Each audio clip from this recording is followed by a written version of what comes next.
I always go with the premise that no one made a bad decision on purpose, right? Generally, they did it, for some reason. And I think sales comp is death by a thousand cuts to sometimes when they get where they got. And so understanding that history of why they got there, because what behavior were they trying to change to get there that was happening, selling what they're selling, where you're selling, Casey, and like someone made a decision somewhere to solve something. May have been the wrong decision in the end, but they were trying to solve some problem. And so when you do bounce into a new project, and I think this is really hard for consultants in sales comp to figure out, like, oh, I see your project. I just going to do it this way. And like, well, we tried that. That's not the behavior you think it's going to do in this organization. All right, another totally rewarding chat with my co-host Paul. How's it going, Once Paul? again. I see we're also short on time. You still couldn't write on your whiteboard. Although I should probably not say that, because one of these times you're going to put something on that's highly regrettable for me. And for those who are watching, there's going to be an episode where it flips because I'm in the process of relocating my desk away from the whiteboard. So we'll see what happens. There'll be a different background, and we'll see if you pick up on that one. Well, for those that are on audio only, it's a plain whiteboard. So like literally anything will be better than what he's got going on right now since he doesn't write on it. And welcome to the madness, KC Weinraub. How are you? I'm awesome. How you guys doing? Hey, Sean. I like your modesty. Yeah. You're awesome. Casey is awesome, by the way. So thanks for coming on. I really appreciate it. We've now go way back, and for those, I'm going to put the plug in now. Casey is joining a panel in the spring at World at Work with me. Well, he might be dropping the news. Yeah. Is that public information yet? It is now. It is now. Well, I get technically this won't come out for a couple. I think it will be by then. So actually, I'm going to record this, Casey, and now you can't back out. That's how I'm going to use this. You're stuck. I'm excited. See y'all in San Antonio. Yeah. So that I don't screw it up, which is a consistent theme, and I'll screw something up later. So just so I start out of the gate well, can you give us, kind of where you're at now and your bio and how you got where you are? Yeah, totally. So I'm currently VP of Total Rewards at a company called eHealth. Quick pitch on the company. eHealth is a health insurance matchmaker. We are currently in the annual enrollment period for Medicare. So tell all your elderly loved ones to reach out to eHealth.com or the 800 phone number and, get selected with the right Medicare and make sure you're taken care of the right way. But as head of Total Rewards for eHealth, my scope of work obviously is compensation, benefits, wellness. I also wear the double hat of HR for HR. So a little bit of that HRBP stuff. Historically, or I guess experience-wise, I started in executive compensation at Morgan Stanley, probably about 20 years back, right around financial crisis time. I would say my next big stint was at Ralph Lauren, where, a lot more creative, a lot more fun, less of a financial crisis at the time, but we did have Amazon scaring everyone in the retail apocalypse. So there's always a dragon to fight, so to speak. And before eHealth, I was at Interpublic Group. And I actually started there right before COVID. So again, might as well share all my dragons right to begin with. But that's the quick bit on me. I've been at eHealth for about 4 years now, and we just won our second Great Place to Work. So it feels really nice to change the culture. No, that's awesome. We never tell anyone when they're coming on, but when you do mention your company's name, Paul and I need swag. So that's we don't tell you that's a precursor, but for the bit you get the swag. And so we'll get you guys sent something. You need to get something on the front. I got the coolest sweatshirt from the Richmond Comp Association, so shout out to them. And it says Compensation Ninja on it. It's got a great picture of a ninja and a compensation. It's on the back. And I'm like, oh, like I can't. I mean, Paul would probably prefer I do our episodes facing the other way. But then you can see the back. But you have to get the swag that goes there so that you can prove you're human. What do you do for fun outside of work? I enjoy sports and music. I am part of a fantasy football league that I'm currently doing okay in, and probably not For the going to record, win. not as well as I am. I just want to Well, be clear. probably not going to win because your daughter is going to win that one. Yes. Um, Yeah. Which won't be good for either of us, to be honest. So. and then other than that, I really enjoy music. I go to a lot of concerts and I play bass guitar and some random Oh. things. Uh-oh. I Yeah, didn't know that. yeah. Wait. Are you Paul? What do you play? Bass. Oh. We got to chat about that, Paul. Playing San Yeah, Antonio together. that's sort of my Well, pride. I mean, in Cincinnati, you guys he had the band. Like, are I you going didn't to add him to the play. band? I didn't play there. I was just with the band doing the AI for comp sort of ripoff. But I know my way around a stage, and yeah, I've played bass. I actually started as a guitar player, but then switched to bass because everybody needs a bass player, right? Well, When I we think had we got Terry a Zipper on side here, idea that we need to talk about after this. Yeah, that's yeah, great. I helped organize, but I don't play any instruments. At Mercer for some of their events, they started a band, and I just named the band. So I named it Boo, so that anytime anyone booed, it was for the band. That's And perfect. Terry Zipper played in the band. She was in the band. I But that didn't know way, if that. anyone went boo, you could be like, Yeah, thanks. That's rock nice. on. It's like Uh, Bruce, huh? It's like like Bruce. like Bruce Springsteen. Yeah. Bruce. Yeah, Oh, yeah, that too. All right, you ready for the speed round of questions? let's do it. Are you a coffee or tea person? Diet Coke. Oh, okay. How much Diet Coke a day? Uh, 2, 3 cans. And Okay, I thought probably you a were going to lot of. say liters. Okay, that's fine. I didn't know. With the pause, I was a little worried. Like, Right. okay, or That he's case. willing to admit the 2 or 3 intravenous. IVs worth. Right. Yeah. Okay. Um, do you use compa ratio or range penetration? Probably compa ratio. We'll dig on that. You have a weekend away, Casey. Magically just happened. Do you go for a posh weekend away, or do you go out in the woods and rough it? Probably posh at this point. We've all evolved. It's middle age. Yeah. Except for Sean. Yeah, Sean is okay. not I was evolved, waiting. I clearly. was waiting. All as a large Venn diagram, Casey. Now, thanks for the way you phrase that, because I will probably hear about that for the next several from Paul. I mean, if the question was beach or mountains, we could go, but posh either way. Yeah. Okay, you could go posh either way, which is funny because I could rough it either location. I would prefer the mountains, but a place that you'd like to go that you haven't been for vacation. Pretty much everywhere, but we're going to Panama over Christmas, and I'm excited to kind of see Huh? that. That's a good. That's good. You're in New Jersey, so it will be warmer in Warm. Panama than New Jersey. Um, and then, are you a chunky or creamy peanut butter person? Chunky. I like texture. Okay, okay. We've been on a run of creamies. Like we We haven't had were, chunky in a while. and I've said it a million times, but I know just in case someone wants to insert old guy joke in there. But I mean, um, my oldest is allergic to peanut butter, so it is not a commodity in the house. And Halloween just happened. I'll take all those peanut butter Yeah. candies. oh, that's right. Can you have it in the house? Like you can be He can be near it, just not ingest it, but is okay. what My it is. You guys my have oldest that is in the common same. as well. My oldest is the same story. There you go, But Paul. we keep it in the house, and this is the best time of year for the trick or treat tax because Truth. he naturally brought home a whole bunch of things that you just can't have them, buddy. Sorry. But I can. Do you make sounds? Ta-da! Do you make sounds too? It's so good. You make- yeah.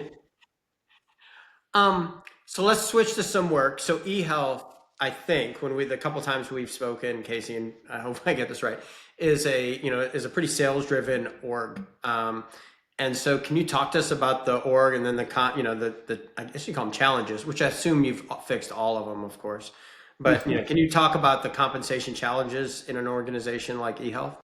Yeah, well, we are sales driven. I think the other unique thing is we're fully remote too. So it's managing a virtual population that obviously takes a whole lot of customer calls and support.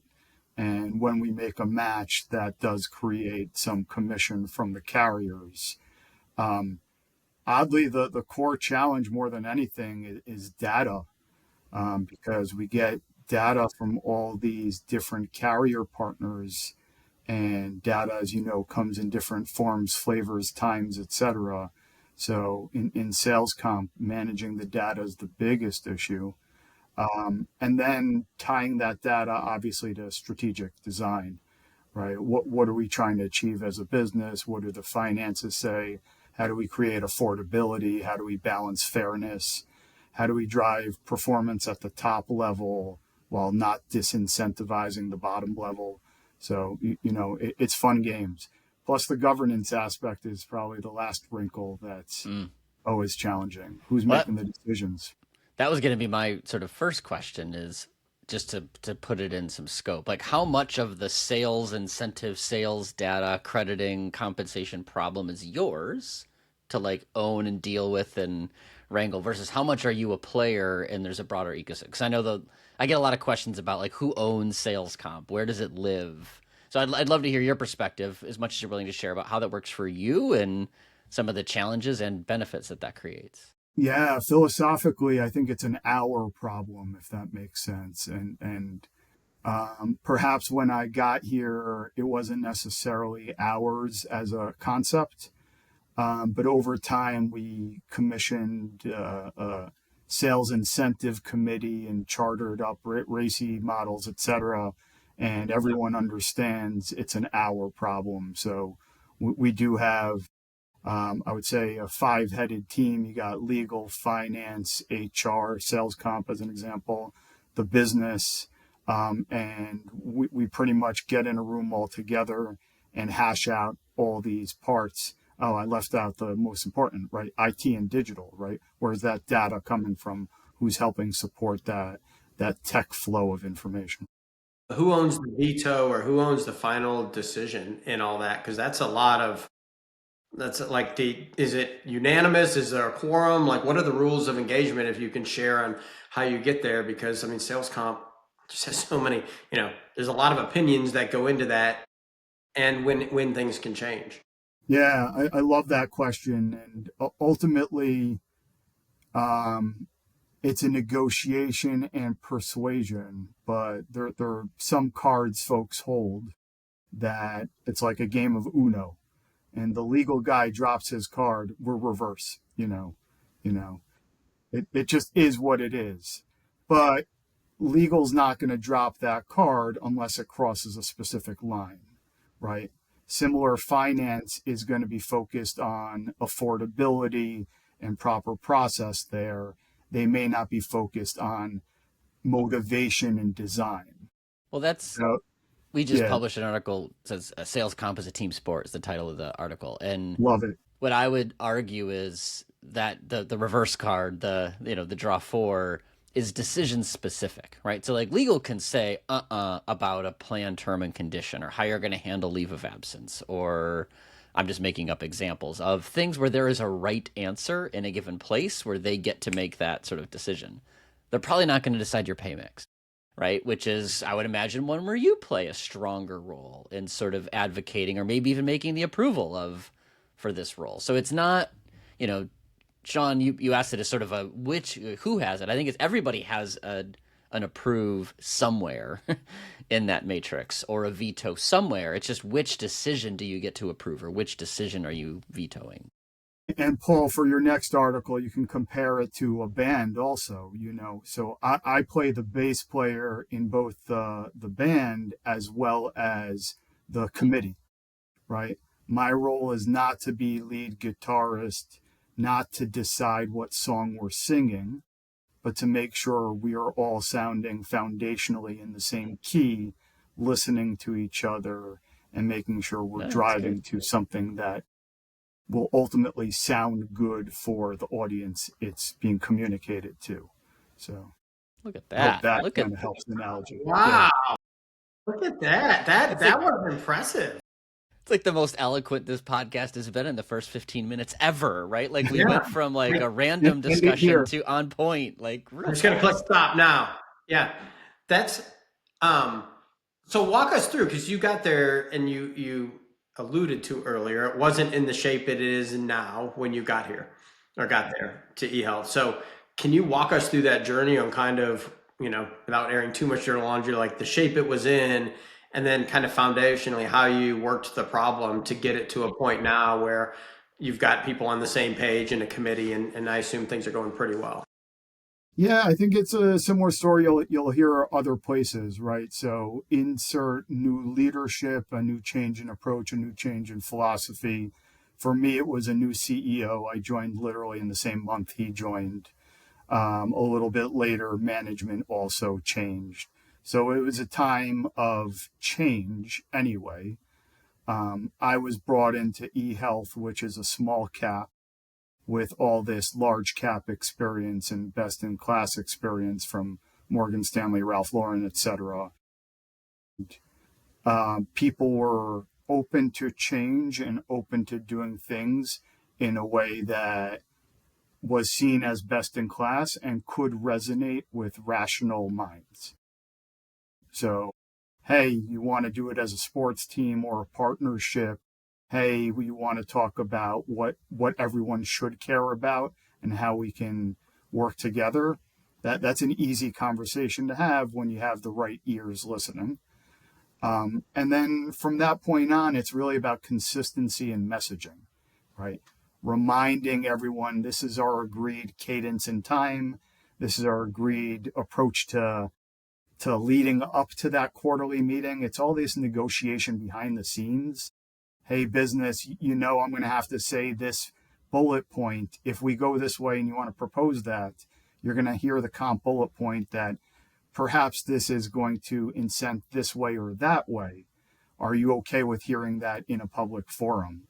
Perhaps the answer is yes, perhaps the answer is no. None of this is black and white decision making.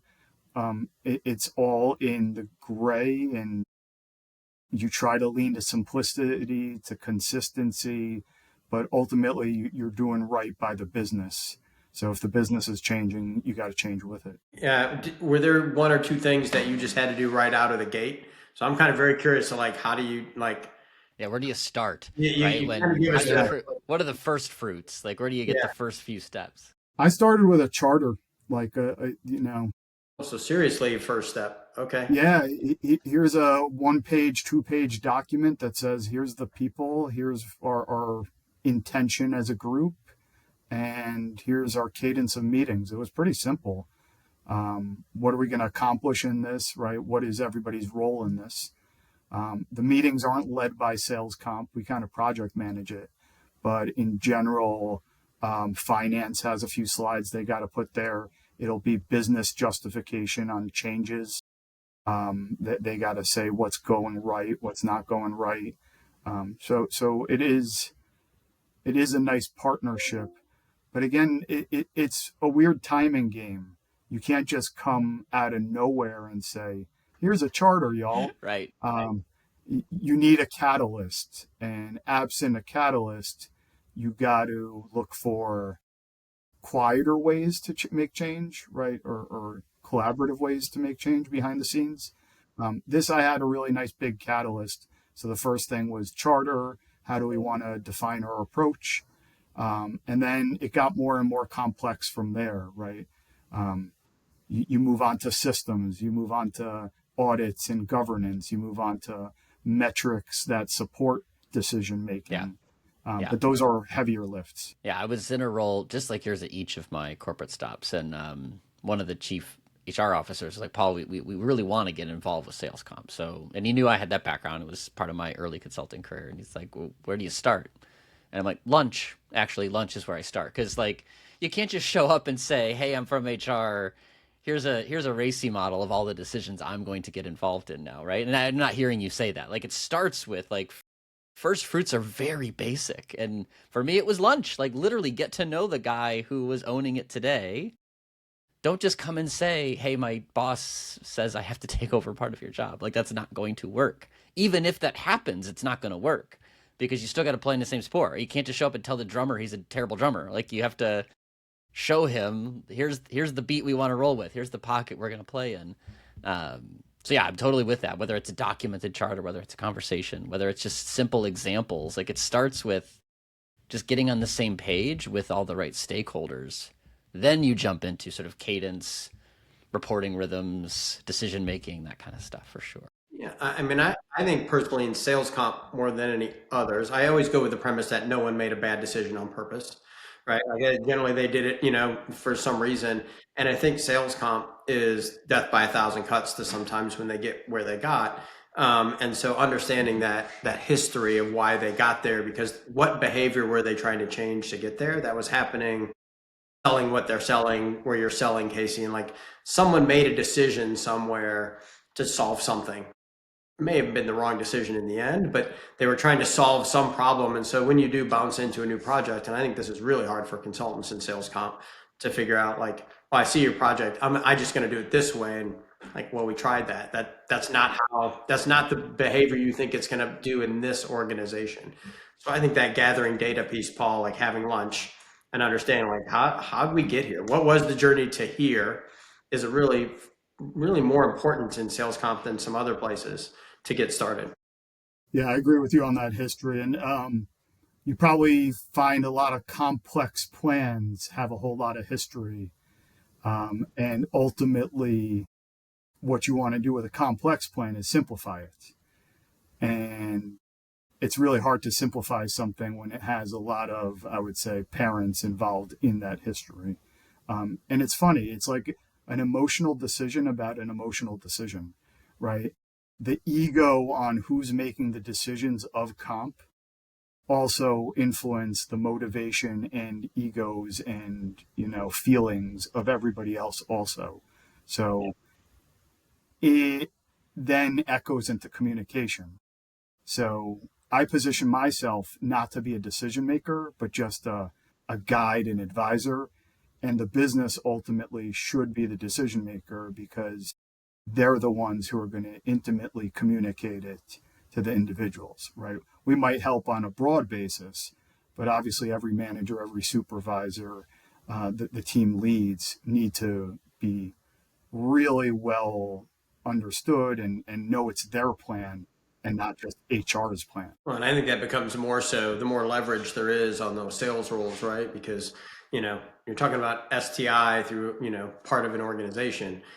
It matters, but it doesn't matter as much. Broad base, it doesn't matter. It's kind of like, I'm not happy, difference between a 2% increase and a 2.2% increase, you're still just unhappy with me, when I give that to you, Paul, right? But this is real money that they escalate. And, again, I'll come back to most people's people strategy, most organizations' people strategy isn't to hire stupid people. And so the salespeople back into what do I have to do really quick and what does this mean for me really quick? They understand the levers, and that's the behavior. So I think that's where people sometimes forget about sales comp. There's so much more leverage on them that this is really the base pay is base. And there's so much more upside. How did you do actually on the simplicity? You mentioned it. You're like blue skies, rainbows, and unicorns. We go for simplicity and consistency. Oh, no, we are not winning the simplicity fight. Okay. But again, that goes to business strategy. One of our business strategy is diversification of product. So I know I pitched Medicare because we're in Medicare season. So again, everyone go call eHealth, eHealth.com, get your Medicare for your elderly. Now we get a shirt and a hat. Swag. We get a shirt and a hat. We just need to have a swag. We don't have any cool graphics or anything, but that's where we need a swag. Yeah.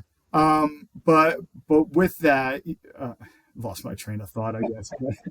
You go for simplicity, diversity of product. You were pitching Medicare. Yeah. With that, if it was just Medicare as only one product, it could be simple. But right, Medicare, you can't necessarily sell year round, right? There's an annual enrollment where volume's heavier.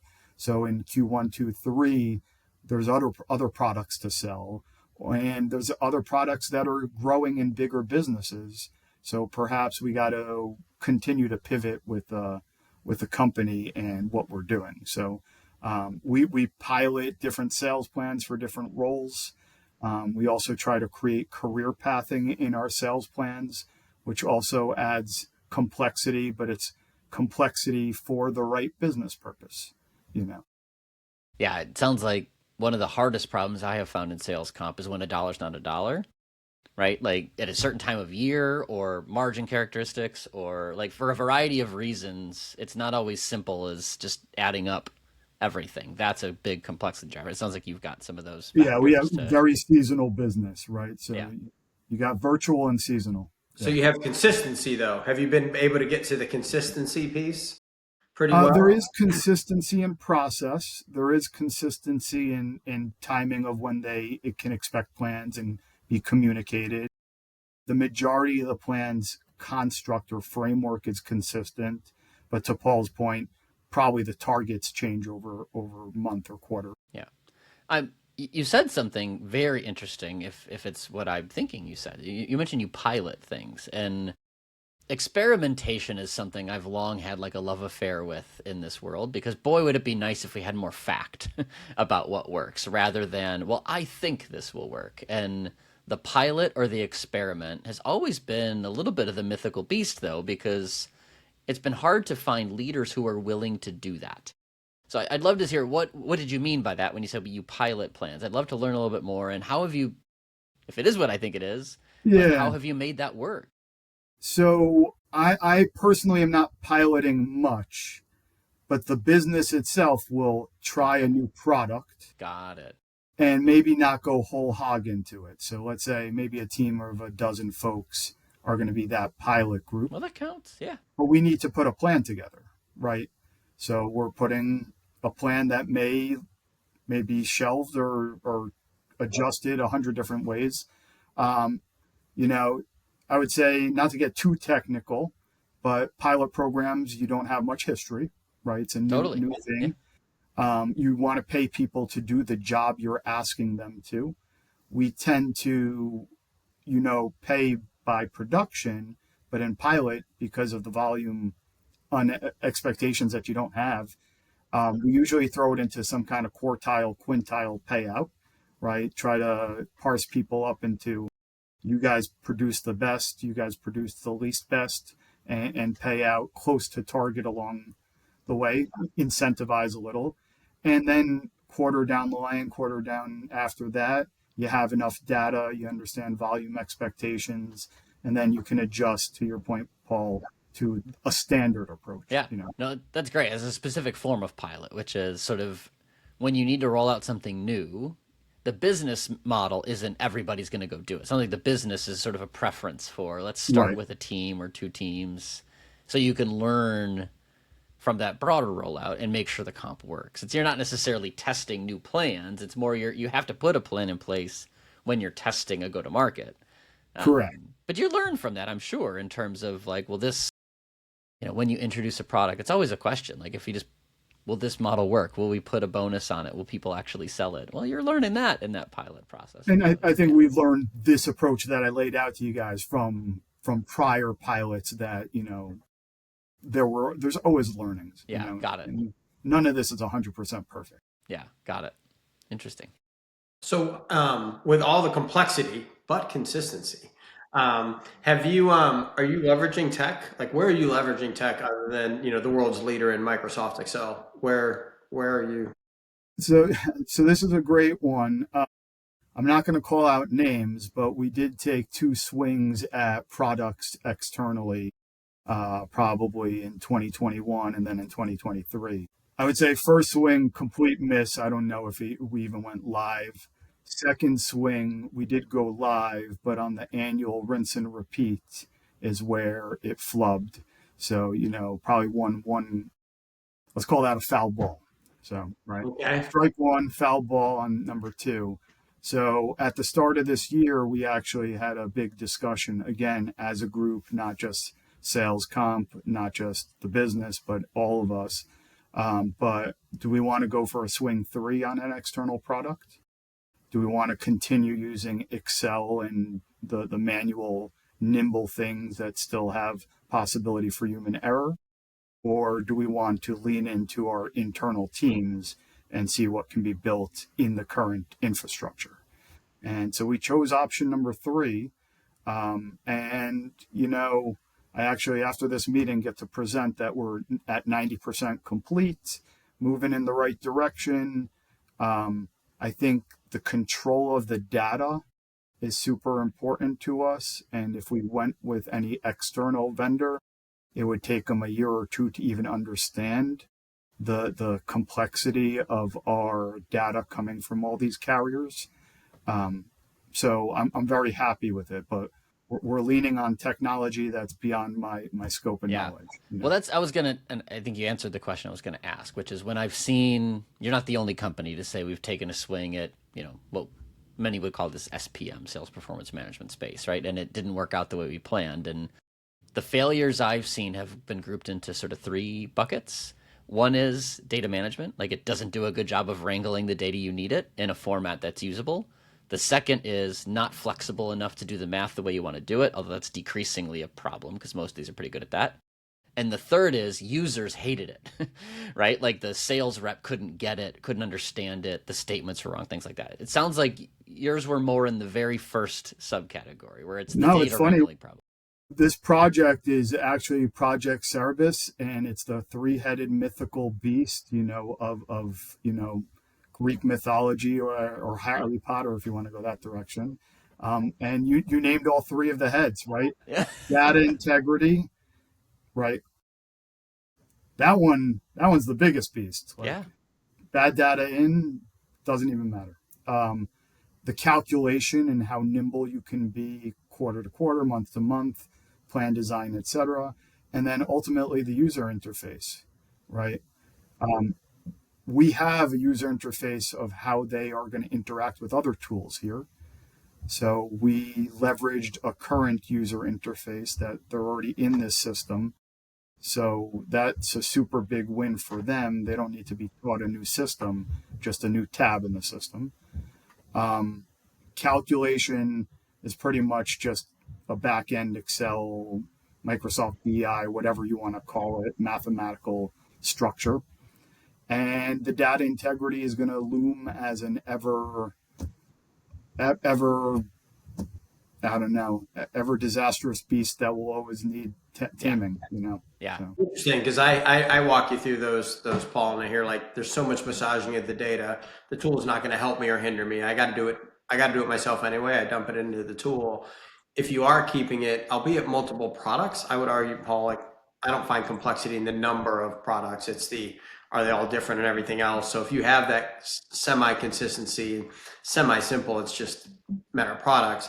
I think that's the biggest lift, Paul, is where you see tech where you're like, I have 12 products and every one of them's got a different pay mix and everyone's got a different cycle and everything else. Now you start to need tools. And then to your point on the outside, there's some security in the interface. But if you already have one interface, that's where it gets really interesting because it becomes a calculation engine because I still need to go where they go all the time. Integrate. And so I do think it is difficult. And those guys, more than I think guys being the general term, they are looking at it all the time. Where I would argue someone like a short-term incentive or performance management or comp planning, you kind of troll in there once or twice a year to be like, what's my score, what's my whatever. And if you send me to a different web address, whatever. But these guys are looking all the Totally. time. Well, and I have a client in the insurance space, not directly competitive with what you do at eHealth, but like they've been on an implementation journey with one of these SPMs. I want to say 4 years they've been trying to turn on. And the big fear is because their reps are going to look at this every single day and the numbers can even change on you, unfortunately. That's just the nature of insurance to some extent. Like, is this new? What if it cancels? Like, there's a lot of temporality to the data, and giving that kind of visibility is scary, right? So the problem is expressed more as an interface problem. Like, people can see it, well, they like it, but the underlying issue is just, is the number right? And how do we build confidence that the number is correct if we're going to expose it to all of our reps and have them trust it? So it's just there's a nerve there. I totally get it. Yeah. It's all about building trust, right? Like, I mean, because if they don't trust it, then the soups and managers don't trust it, leadership doesn't trust it. And then, then it trickles into all of HR, right? It's not that they don't just trust sales comp.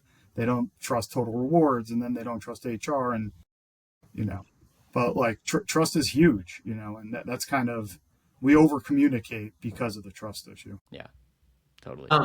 So if someone was starting, if you could cull it all down to 1, 2, or 3 kind of key items, if someone was starting the journey, Like, what are the couple, highlights, I guess, KC, that you would have someone starting on? Within sales comp, understand the data and understand how it relates to the business. It's a business role. It's not a fluffy role. You need business acumen, and you need to be clear on what data actually means. And yeah, and if you like numbers and you like connecting numbers to emotion, it's a really fun place to play. Yeah. I'm a big fan, not to it's what you said, honestly, but when you can buy something and follow your transaction all the way through to the paycheck is the way that I've described like getting to know sort of sales comp because you learn a lot about, well, how does an order get tracked in our systems? How Yeah. does that find its way to a person? How does that affect their pay? Like you learn a lot about because then you can backtrack to, okay, well, how did that person talk to me, or what would their motivation be as I was buying? So it's artificial, of course, because you're buying it just to experiment, but you learn a lot about the life cycle of the data, a transaction, and how pay can work and how it can go wrong based on that. So that's what I always try to do is tell people like go buy something and watch your order flow through the systems if you can. I do this. I do similar, Paul. I ask someone for an average sales month, and then I move those numbers up and down as if how would I maximize that commission if I was me, right? If I was the greediest bastard I could be, how would Yeah. I go back and manipulate my actions? To your point, the emotion, right? They're there to. I mean, it's a paid first position, right? I mean, to be fair with salespeople, in a good way, right? They should, if they're making money, you're making money, right? They're putting food on the table for everybody. But go back in and figure out how you would manipulate your quota, where you would chase, where you would whatever, because people are like, well, you know, this is what I would do. And then back yourself into that sales comp and be like, well, is that the behavior you, the business, Casey, want? And they'll be like, well, no, I don't want to do that. Well, that's what you're paying for. Like the really smart ones will be like, this is how they're going to chase. This is how they're going to chase their number. Yeah, I mean, the human nature of it is spot on, Sean. And right, like what behavior do you want to pay for? What behavior is expected? And what behavior do you have to manage outside of a pay concept, right? Because you get some base pay just for showing up, right? And then you get some incentive for producing above, beyond target or at target.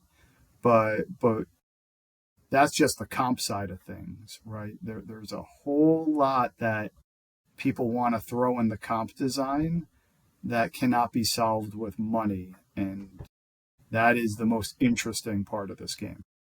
I just think being almost a pessimist, Casey, around, what happens if they sell multi-year or one, you want to sell multi-year, but they're not dumb. They do better off selling a 1 year every time, over a period of time like that. Again, the people strategy isn't to hire bad or stupid salespeople. And so, you need to kind of, I think that's a really critical thing when you go somewhere and start for me is like, how would I optimize if I was the salesperson, my take home pay? And then go to the business leadership and be like, is this what you want the business to be doing? And if those two align, congratulations. But generally there's some loopholes. They're like, well, we can't sell this. I'm like, well, that's because they don't want to sell it. It's a lot of work. Like it's a long sales cycle, a lot of work for a little bit of money. Like they don't want any part of that. Yeah, I do find that having the big list of risks is great.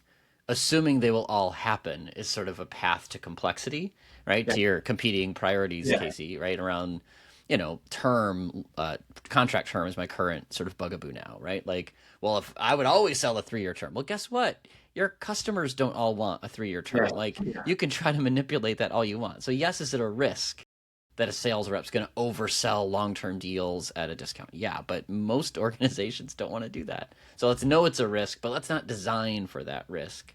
And I'm just making it up as an example, but like knowing what could go wrong is different than I need to make sure it doesn't go wrong. Yeah, I think they go in those buckets of, and then the one that always gets me, my pet peeve is always, when people want to start solving problems I wish I had. Yeah. Right. What happens if they make too much money? So the company's making too much money, which is nothing I've ever heard. Right. Like that's how it works. Like that's the part, Paul, where I really get wrapped up where people are so worried about that stuff. Right. Where the sales rep's going to make too much money 5 years from now. I'm like, oh, okay. Like, sure. Yeah. To me, that's just the math equation of how much the company makes, and is it tied to each other? I would say the too much money part that bothers me is when it's isolated to one job that's sitting next to 4 or 5 other similar jobs. And let's say all of them have similar structure, but one of the jobs has something additive. Yeah. That would get me to say a bullet point in the larger meeting saying, hey, by the way, everyone, before you approve this, be aware that. I'm with you. The phrase I use a lot is it because of them or because of their circumstances, right? So, if the three of us start a company and we decide to carve up the country and give us each territories, well, I'm going to get the Mississippi and East. Sean gets sort of from the Mississippi to the Rockies, and Casey gets west of the Rockies. Like, odds are I'm going to do better than Sean, right? Like, just depend. I guess if we're selling, cattle prods, maybe not. But like, there's certain things that there's a natural advantage, and I didn't do that, right? That was my circumstance, or whether you get to sell this product, right? Or, yeah, I think that's where I draw the line too. Like, it's a great problem to have that people are succeeding, but is it succeeding in an unfair, inequitable way where we did something, not they earned it? Yeah, because it's really hard to compare. I think it's really hard to compare. There's so many variables, which is why it's so complex. It's really hard to compare was Paul or Casey, really better on stuff in different places if they're selling different stuff. So it's really difficult. Yeah, and it probably also goes to the type of sale it is, right? Yeah, for Easy sure. sale, high volume, you have everything around you. You wouldn't lay out those circumstances that, but more difficult sale, perhaps it's okay, but, Yeah, totally. So we usually end with Casey in all of HR, which you have a unique perspective on because you're the HR for HR. If you could automatically or automagically change anything in HR, what would you do? So I would do the data thing, just make data solved, whatever that is. But that's because I think knowledge is a core value of mine and the flow of information. So while I probably said it at first, set data flow to make sure my sales comp calculations went correctly so I can build trust and engagement and performance, etc. This is even wider than data as in just numbers, but knowing and understanding the flow of the business, knowing what's working in real time. I find that hard to get the full story from everybody. So you're puzzle piecing things together from quarterly finances, from leaders that you speak to, from little other birds that tell you things. But I think I would solve the information gap between us. I do not think you will hear Paul or I argue No. about that. This has been great.